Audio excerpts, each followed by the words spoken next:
And right now we'll talk a little Sixers, Raptors, and the NBA playoffs with SiriusXM NBA radio host, along with Sporting News Forbes NBA columnist Mitch Lawrence right now on the Boardwalk Honda hotline as we get ready for a decisive game number 2. Because I'll tell you, Mitch, Sixers lose tonight, lights out, baby. Party's over. Oh, that's that what you're declaring. Okay, I see you got a lot of faith in those Sixers to stop Kawhi Leonard tonight and Pascal Siakam. I like this Raptor. I had Raptors in 6. I like this Raptors team going back to October. They were my pick in the East, and they're better than I thought they were. Well, I'll tell you what, it starts with Kawhi Leonard, right? Now, he only averaged 28 points a game, and he didn't play a ton of minutes against Orlando, but in Game 1, it was too easy for him. It was like he looked like a Finals MVP, a bunch of guys who couldn't stop him. I think Brett Brown put 4 guys on him, including, Ben Simmons and Jimmy Butler, Tobias Harris, and James Ennis. Those guys couldn't contain him. What they need to do tonight is somehow get the ball out of his hands and make other people besides Siakam beat them. I mean, those 2 guys had, between them, they scored 74 points on, I think, 74% shooting, and the rest of the team couldn't shoot. So, obviously, what you want to do is you got to change it up. You got to make him a much less of a factor. But he's a terrific player, which we all know. And I'm telling you what, every time I look at the Spurs, especially what happened on Saturday night in Game 7, and I always think to myself, Greg Popovich must sit there and say, I'm, resigned to putting this team on the floor. I had to trade away a guy who, if I still had him, would be a top 5 player in the league. Give me a chance to win a championship. It's very hard always. It's a bitter pill for him to have to trade a guy like Kawhi Leonard, who's still in his prime. And now Toronto's the beneficiaries. We'll see if they can go deep in the playoffs with him. Yeah, and Siakam, I don't know about you, but Siakam to me has really become the Robin to his Batman and given them a legit number 2 player, where before DeRozan and Lowry, it was like neither one of them wanted to be the first guy. They both felt more comfortable being the number 2, which made them both play like number 3s. They were incapable of being number 1s. They're very good regular season players and all-star performers, but in the playoffs, too often they shrank in the moment. I'll tell you what. When Joel Embiid is reduced to being the second-best Cameroonian in a series, that's a big problem. Pascal Siakam is a force, and somehow they got to slow him down too. And conversely, like I tweeted out before when I helped promote this spot on your show, Mike, I said, Brett Brown's got 2 big problems. He's got to somehow get Joel Embiid going, and he's got to stop Kawhi Leonard. Good luck with both of those. Yeah, no, I want to get into that because I saw that tweet, and I appreciate that. Embiid, get him going. The boogeyman has been Gasol. To me, he's almost the biggest problem in this series because if Embiid can't get going, that's double lights out. Well, they haven't – they've only played a limited amount of times when Mark was back in Memphis, but – this is no longer Jared Allen, man among, where Joel Embiid is a men among boys here. This is a big guy who can defend them. They don't have to send extra people to guard them. And once Marc Gasol gets done with Embiid, pushing them out, keeping them from getting to the basket, then they come in with Serge Ibaka. Serge Ibaka is bigger than Jared Allen, too. So he might not be taller, but he's broader. He's more muscular. So this is a much different series all the way around for Joel Embiid. But somehow he's got to impose his will and put a stamp on it. How do you like those 2 cliches? Yeah. Because I'm going to tell you what. This is it all starts with him. If he has a down series here, it'll be over quick. Yeah, and, we forget, too, Ibaka and Danny Green are 2 guys that are, maybe not Defensive Player of the Year candidates, but they're on the all-defensive, peripheral. Absolutely. Toronto is a very good defensive team. That's why I was stunned that Orlando actually won a game against them, because Orlando is not a very good team. I mean, there was I think a 16-win difference between Toronto and Orlando in the regular season. And for them to choke away, Game 1, which was typical for Toronto, because until they beat the Sixers the other day, in their 16 Game 1s, they were like 2-14. But, I felt defensively they had a lot of answers in this series because they are big. They're big. They got a lot of nastiness to them, and they are long and athletic. And that's something for Philadelphia is going to have to figure out here, how they're going to be able to go about them. I mean, Game 1 was just like when watching it, Mike. I don't know the impression you got, but I was like the Sixers didn't even they're not even showing up, and Kawhi Leonard's just running roughshod over everybody like he's playing a G League team. It seemed that the Sixers were a little overwhelmed by the crowd in the moment early on in that game. I mean, Redick was off the mark, Butler was off the mark, and they just constantly kept playing from behind. And there was a time, and this is where we talk a lot about Brett Brown and the depth of this team. He pulled those guys out of the game, Simmons and Embiid. They were down 3, and the next thing you know, boom, he goes to that bench, and that's where Toronto really pulled away, and the Sixers could never get back into it. What bench? Exactly. That's the problem, and that's. We were talking about Mike Scott being out being an issue. Well, that is an issue for him, and when he shows up, he's got that plastic boot on his foot. That's not a good sign. They've got a bad bench anyway. We know that. We knew Toronto was going to have a big advantage there, but I'm one of these people. When everybody wants to talk about, the role players have to step up, it's like looking at the Spurs. In the 2 games they lost out of the last 3, LaMarcus Aldridge and DeMar DeRozan didn't do anything. They combined for like 35 or 34 points. In the 1 game they won, they had over 50 points. It's your stars that have to get you there. Yes. Yeah, you do need bench support. You need guys to be able to keep stabilizing the game, not fall behind. But in the end, it's got to be Embiid and it's got to be Jimmy Butler. And those guys didn't do anything in game 1. I agree with you wholeheartly, and I mentioned this because people are complaining that Korkmaz was getting minutes. I said, he had to play somebody. Please, right, and the fact of the matter is that Siakam and Kawhi had about 70 points, and your five barely got to 70. They outscored them, I think it was 74-70 or 71. And the other thing was, and this is, if you want to be encouraged, if you're a Sixer fan, you just have to think, you know what? Let's make Kyle Lowry shoot. Make these other guys shoot. Try to get Kawhi into a passing mode, which he didn't even have to do the other night, and even Siakam, because then then all of a sudden Toronto's going to have to count on these other guys to step up and make big shots. Good luck with that. If it's not Kawhi, it's not Siakam. But you raised a good point. These are now the 2 stars that Toronto have. I don't know how long it's going to last, if Kawhi's going to stay there. Siakam obviously is around for the while. He's probably the most improved player of the year. But after that, you got a lot of question marks in my mind. You could take advantage of that. And I want to see Philly come out tonight and really force Toronto into that type of an offense. I don't know if they can do it or not. Yeah, I know. And Brett Brown said after the Nets game 1 loss, and then they won game 2, and he said, we didn't really change anything. We just did what we wanted to better. Could they do what they want to do better, or do they need to make changes? Well, the first question for them on the list of defensive priorities, obviously, is how you're going to deal with Kawhi Leonard. Are you going to continue to just single cover him? How are you going to double team him? How are you going to force him to get the ball out of his hands? He can't shoot as much. You got to turn him into a less of a factor. What do you have, 45 in game 1? It's ridiculous. So I don't know what they're going to do. That's up to them, but I think the key there, and Brett Brown obviously knows Kawhi Leonard better than anybody on Philadelphia's team. So what he has to do is they have to force other guys to beat you. And then offensively, you know what? So they have to get the big guy off to a huge start against Gasol. Somehow get Gasol in foul trouble, force feed the ball to Embiid. I think he's up to the challenge. Did you see a lot of problems with his knee? How about the play he made where he took the ball at the foul line, took a dribble and soared in for a vicious dunk? Looked like the knee was okay there.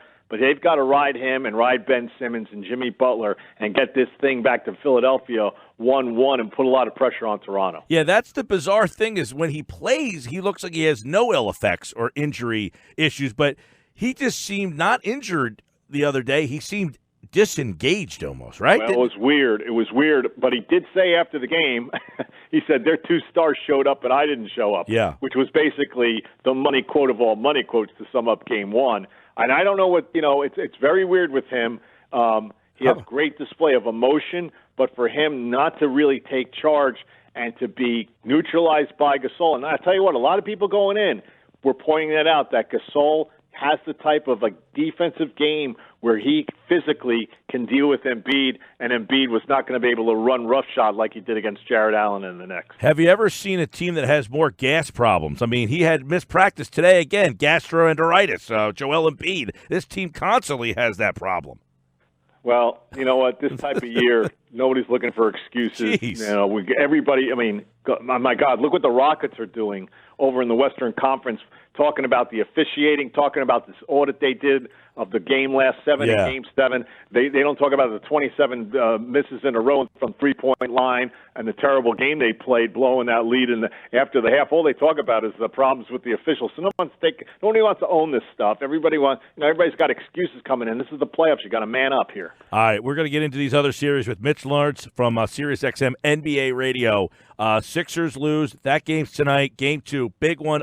By the way, the last time that I heard this today, I believe on SiriusXM this morning, the last time the Raptors won a Game 1 was against Philly in 2001. This was the second time. And you know how that series went. Well, I think they were 2-14 in Game 1s before their win against Philadelphia. They were awful, as we all know. But now, it's different. I mean, it wasn't different in the first round, but let's see if they can. If Philadelphia, I would love to see Philadelphia even the score here. If not, you're right. It might be a very, very short series. And then, Toronto obviously matched up against, it looks like Boston right now. If the Greek Freak doesn't produce in Game 2, however that series lasts, Toronto's going to be a very big-time force for whoever comes out of the other side. All right, let's look at that Boston game, 112-90. They just dominated from start to finish, never really let the Bucks into that game, and they had a great game plan, it looked like. And can they roll that game plan out again? They'll try. It was a close game at the half, and in the third quarter, they dominated. They definitely, they had one of their best quarters that we've seen. They had a great game plan defensively for Giannis Antetokounmpo. They basically set up a wall out front.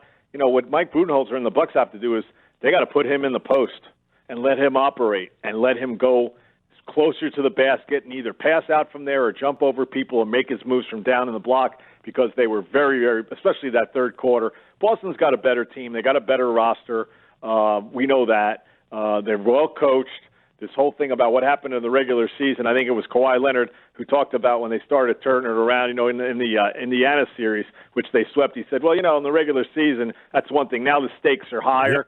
That basically tells you what he thinks about the regular season. That's being a product of, you're playing in Cleveland with LeBron, who, remember how you used to view regular seasons. They just want to get to the playoffs, and that's probably his mindset now. And it's the first playoffs we've seen Kyrie. Don't forget he wasn't there last year, obviously, when they went to Game 7 Eastern Conference Finals.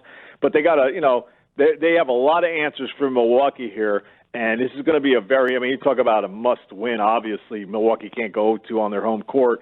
But, look, this is the first time they're playing in the second round with Giannis. He hadn't been out of the first round before. And I think he'll come back and have a big game, too. He's got to, obviously, because Boston's they've got a lot of answers, especially at the offensive end. And I thought they'd miss Marcus Smart in this series, but apparently they may not. And he's, look at what he's meant to them over the last couple of years in terms of how he plays with that edge and his aggressiveness. And he kind of is a kind of a blood and guts guy. He's such a emotional leader for him. I thought they'd need him in the series. Maybe they won't. Yeah, and Antetokounmpo shot 3 of 5 from 3, which is good for him. He just did not do much, 7 for 21 from the field. But that team shoots bad. Right. That team shoots the 3, and they shot 33%. Well, there's your game right there. But the other thing, too, is they're the number one team in the Eastern Conference regular season-wise, scoring in the paint about 60 points a game. I think they had about 25 in Game 1. And that's Boston's thing. Boston's going to pack the paint and force them to shoot outside. But what I think you have to do, like I said, is you got to put Antetokounmpo down lower. Yeah. Foul line down to the low block. Get him down there. Let him operate. Because, man, I'm telling you what, he's got some great moves down there. And you know what? Maybe he can get to the line like a James Harden 15, 18 times. We'll see. But Boston, you know what? They're undefeated right now in the postseason. We'll see how long that lasts. And we'll see, by the way, how Milwaukee now, this is a big thing for a young team, being down in a series for the first time, how they respond. Yeah, and by the way, Tatum was 4 points in the game, and they won handily. So it was Al Horford. Al Horford was a tremendous – that third quarter, Al Horford, I think, led them in scoring. I think he had 11 or 12 points, hit a bunch of threes. That third quarter, they just totally ran them out of the gym, and that turned into it was garbage time after that. So that was like the perfect scenario for Boston. Steal Game 1 on the road, plant a little doubt in the head of the MVP, the guy who's going to be crowned the MVP in his team, and go from there. Mitch Lawrence, SiriusXM, NBA Radio, and let's look at the Warriors and Rockets now. A great game, but gets kind of tainted by the fact that you got these guys just crying in the fouls. Do you think the officials lost control of this game, or do you think these guys cry a little too much? Well, you've got two of the biggest bunch of baby teams in the NBA. I mean, Golden State, Draymond Green is always crying. Durant and Curry, now this is what happens when you win a couple of championships, you're going for a three-peat. You feel entitled. You feel like you should always get all the calls. That's something we've always seen from championship teams, especially teams that have repeated their multiple title winners. These guys feel like, hey, how can that be a call on me? I'm a champion. And then you're going up against, Chris Paul was legendary as a whiner with the Clippers and in Houston. He's one of the toughest guys to official. He's always chirping. James Harden is always complaining. Mike D'Antoni is one of the biggest whiners. I like all these guys. They're great. But, I mean, come on. And so you've got these two teams. And, yeah, I don't think they lost control. As a matter of fact, I love the fact. Now, they missed some calls, as the league admitted today. They missed a couple calls. Curry should have fouled out with a minute and a half to go before he made that three. The Harden play at the end, the three-pointer that he missed where he kicked his legs out, I thought, and no place to land, was a no call. The league thought that was right because in that situation, do you want to call a foul on Draymond Green or do you want to call a foul on James Harden? Just let the play go. And that's what they should have done, and that's what they did. And James Harden didn't make the big shot, which would have tied the game. And then after that, now Chris Paul bumped the official, right? So there's a question of should he be suspended. This is also Chris Paul is the head of the Players Association. Here's a guy who breached security in the back hallways of the Staples Center trying to get into the Clipper locker room. Remember that? Well, it was a couple of seasons ago. His first season in Houston, the league let him off the hook there. They said he was a peacemaker. Everybody knew he went in there to try to get Austin Rivers, who's now his teammate. Right. So I wouldn't be surprised if Chris Paul skated here on this.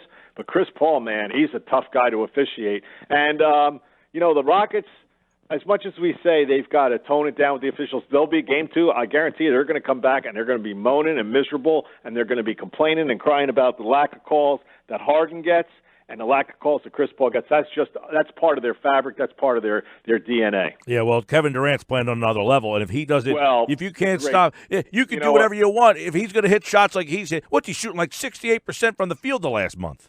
The last four games of the Clippers series, where he had, the 45 and then the 50 in two of those last games, he shot like 57% from the floor in the four, and he was averaging more than a point a minute.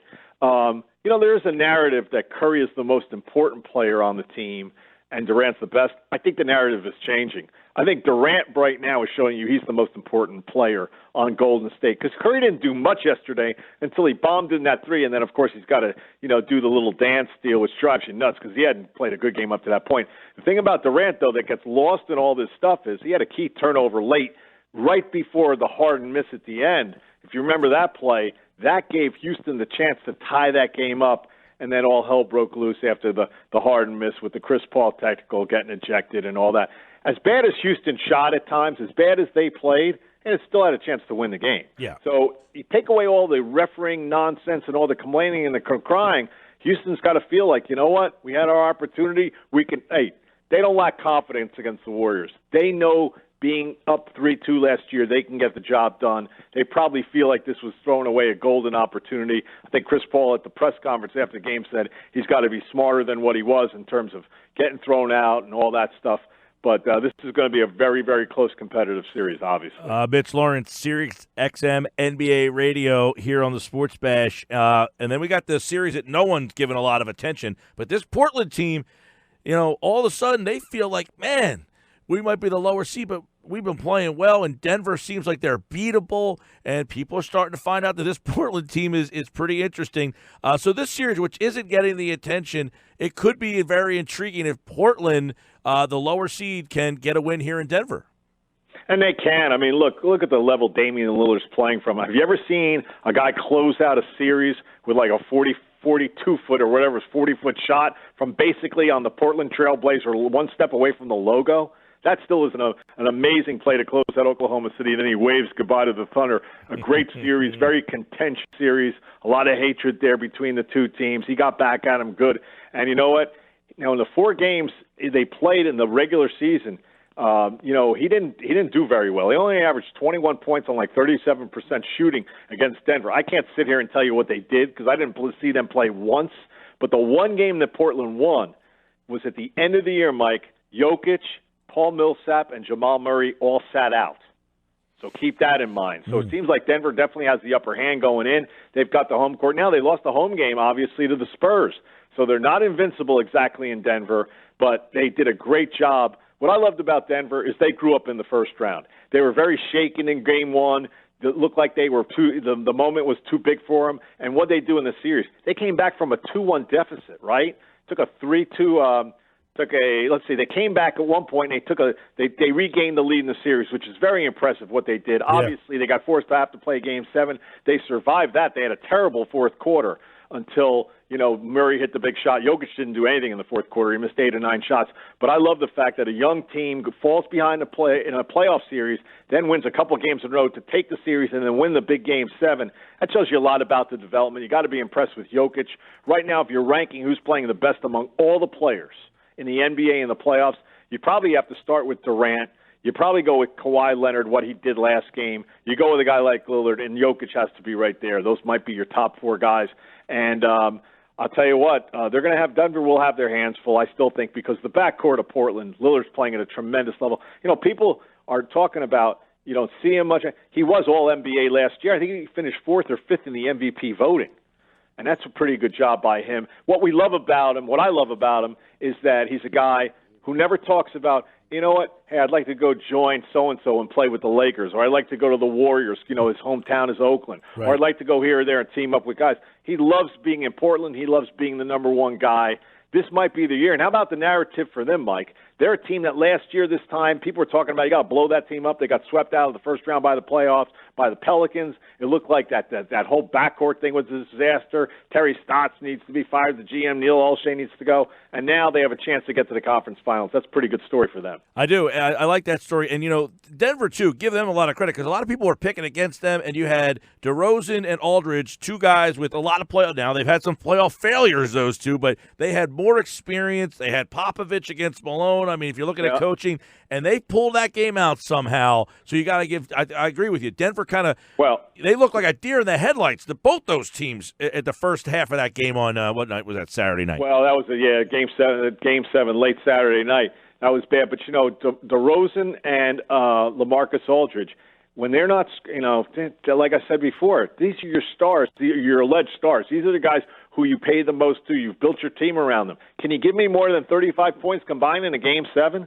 And that was for DeRozan. That's his 4th game 7 in his career. He's done 3 with Toronto now. That was LaMarcus Aldridge's first game 7. I still don't know why he didn't foul Jokic when Popovich was screaming there at the end. I don't think it would have changed the game because they're down 4. But that was a big disconnect. And I don't know, that shows you how unspurs-like that finish was. This is obviously not the Tim Duncan, Manu Ginobili, Tony Parker Spurs, because they would have done what was right fundamentally in that situation, put Denver on the line, try to extend the game. But it's a different world now for Greg Popovich. Yeah, and he's going to come back. He just was announced a little earlier that he'll be back. You got Sixers-Raptors tonight and game 1 of the Portland-Denver series, which should be a underrated but fun one for those out there. But, of course, these 3 big series with Golden State, Houston, Boston, Milwaukee, Philly, Toronto, taking some center stage. And, of course, Mitch Lawrence, you can hear him on SiriusXM's NBA Radio, Forbes, The Sporting News, longtime NBA columnist, and kind enough to join us, as always, here on the Boardwalk Honda Hotline. All right, my friend, we'll catch up soon. Thanks, Mike. Enjoyed it. Take care. All right. Mitch Lawrence, like all guests, appeared via the Boardwalk Honda Hotline.